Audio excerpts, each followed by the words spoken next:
Greeting my Kardec radio friends from the voice of Allan Kardec. And welcome from the voice of the spirits. We are here to take you on another audio journey through the Spirits book by Allan Kardec. In today's audio journey, we will cover the fate of children after death from question 197 to 199, the gender in spirits from question 200 to question 202, and kinships and affiliation from questions 203 to 206. Enjoy. Question 197. Is the spirit of a child who dies very young as advanced as that of an adult? Sometimes much more so, because the child may have had more existences and may have therefore acquired more experiences, especially if he or she has progressed. Sub-question 197. Then can the spirit of a child be more evolved than that of its parents? That is very frequently the case. Haven't you yourself often witnessed it? Question 198. Does the spirit of a child who dies very young without having done any evil belong to the higher degrees? If such a child has done nothing evil, it has also done nothing good. God does not relieve such a spirit of the trials it must undergo. If it is pure, it is not because it was a child, but because it was already advanced. Question 199. Why is life so often cut short in childhood? The length of a child's life can be, for its spirit, the remainder of a former life that had been cut short before its due term. Moreover, the death of a child is often a trial or an expiation for the parents. Sub-question 199. What becomes of a spirit of a child who dies very young? It begins a new existence. Author's remarks for question 199. If humans had only one life to live, and if afterwards their fate were sealed for all eternity, why would half the human species who died while very young deserve to enjoy eternal bliss without having lived a full life of effort? And by what right would they be exempt from the oft so painful conditions imposed on the other half? Such an order of things could not be in accord with the justice of God. Through reincarnation, absolute justice is the same for all. The future belongs to all, without exception and without favoritism, and those who arrive at last will have only themselves to blame.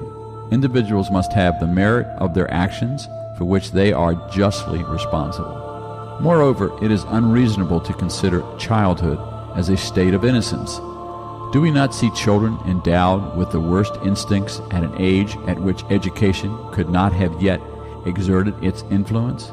What about those who seem to be born cunning, deceitful, and treacherous, who even harbor instincts for thieving and murder, in spite of the good examples surrounding them?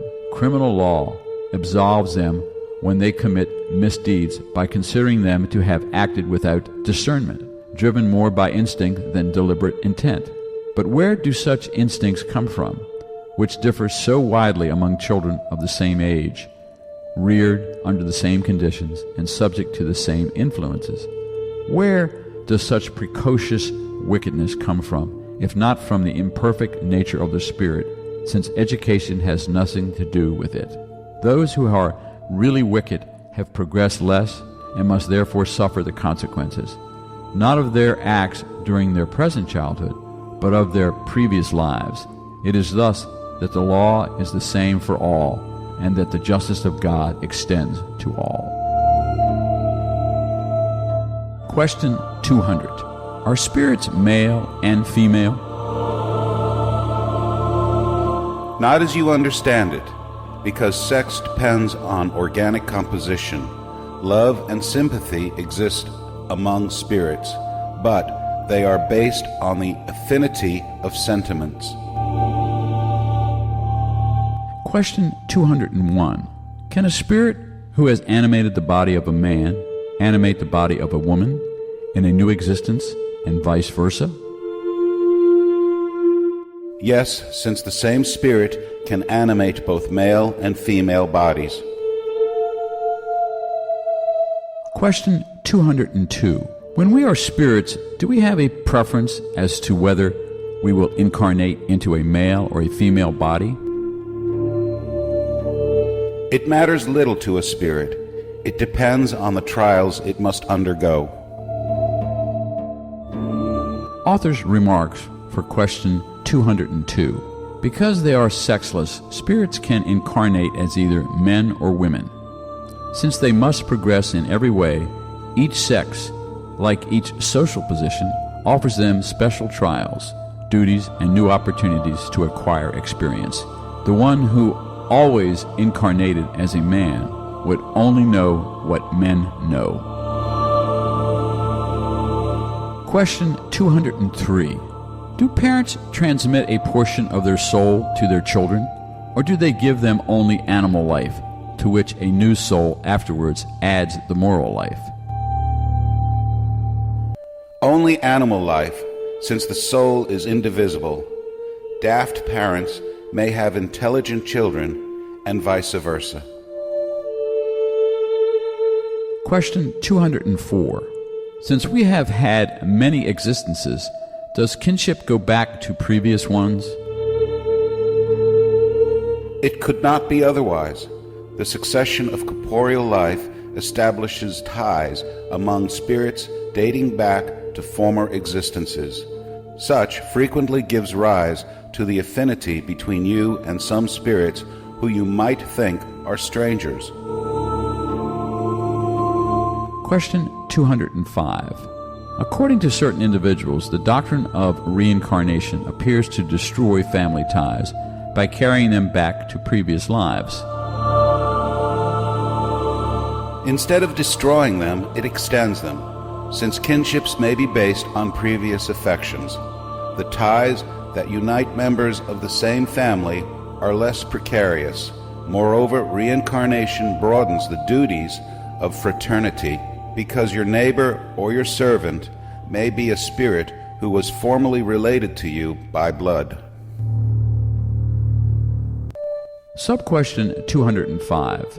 It does, however, diminish the importance that some attach to their familial affiliation, because their father may be a spirit who had previously belonged to a different race, or who had occupied a much different social position. That is true, but such importance is founded on pride. What most people honor in their ancestors are title, class, and fortune. They would blush if they had had an honest shoemaker for a grandfather, but would boast if they had descended from a debauchee of noble birth. No matter what people say or do, they will not prevent things from being what they are, for God does not regulate the laws of nature according to their vanity. Question 206.